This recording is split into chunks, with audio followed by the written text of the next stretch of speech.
San Mateo. Según el Evangelio, es uno de los 12 apóstoles de Jesús, y según la tradición, el autor del Evangelio según San Mateo. En ese Evangelio es llamado el publicano y descrito como quien cobraba los impuestos antes de la llamada de Jesús. Entre los seguidores de Jesús de Nazaret hay personas de muy diverso carácter. De los relatos evangélicos, como de las páginas del Antiguo Testamento, se deduce que Dios no tiene un único modo de llamar a los que ha elegido. Se podría decir que es su gracia, y no las cualidades humanas, las que configuran el ideal de su llamada, y también del llamado. Entre los seguidores de Jesús, varios eran pescadores. Seguramente algunos otros se habían dedicado también a las tareas agrícolas. Y habría entre ellos miembros de otras profesiones artesanas, que nos pasan inadvertidas a través de los relatos. Pero lo que resulta más sorprendente es que entre los llamados por Jesús nos encontremos con un publicano o cobrador de impuestos. Este título puede responder a muchas profesiones un tanto diferentes.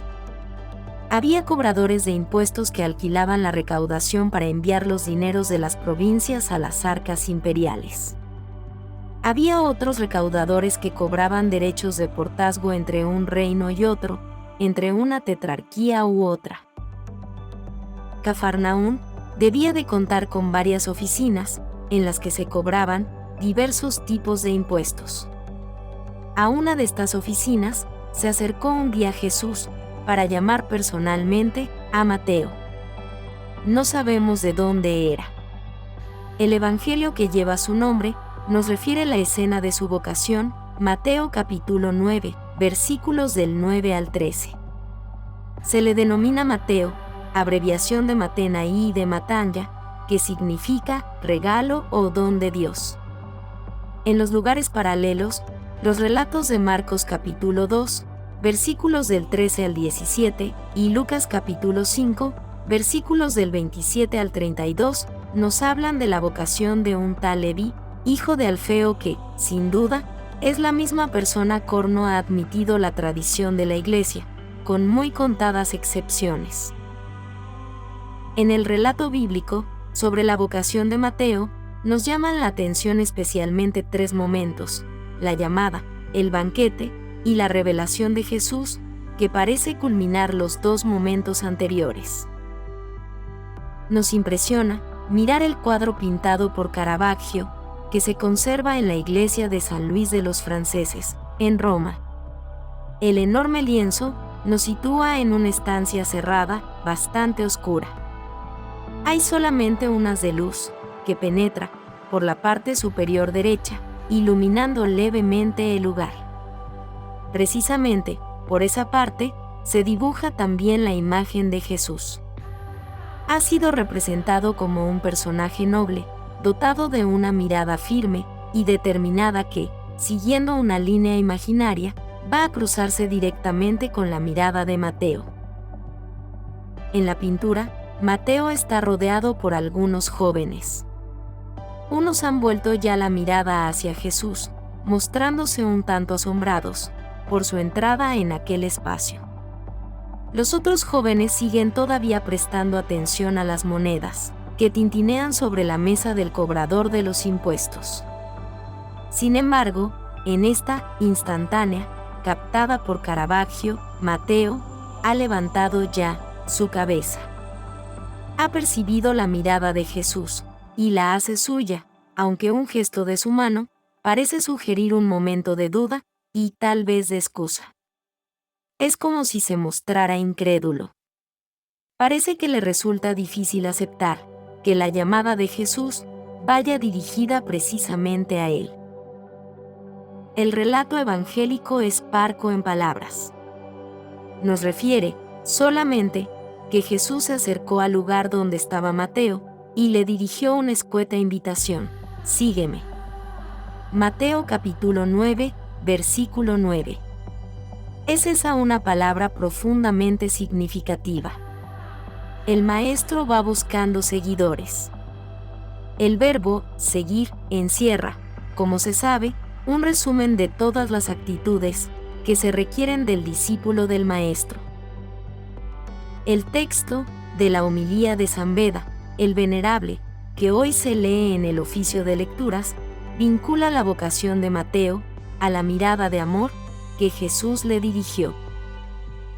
Jesús vio a un hombre llamado Mateo, sentado al mostrador de los impuestos y le dijo: «Sígueme». Lo vio más con la mirada interna de su amor que con los ojos corporales. Jesús vio al publicano y, porque lo amó, lo eligió y le dijo: «Sígueme, sígueme», que quiere decir, imítame.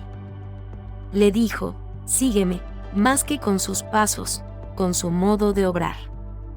Porque quien dice que permanece en Cristo, debe vivir como vivió Él. Sígueme. Más que una invitación, parece una orden terminante y decidida. En ninguna parte se nos dice si Jesús conocía previamente al cobrador de tributos. Pero sí se nos dice que Él aceptó inmediatamente la invitación del Maestro.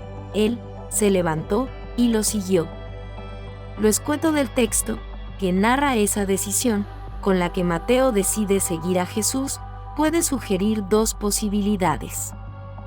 O bien, que Mateo había ya oído hablar de la grandeza del profeta de Galilea y de la majestad de su mensaje, o bien, que la presencia del mismo Jesús resultó para él un motivo suficiente para dejarlo todo y seguirle.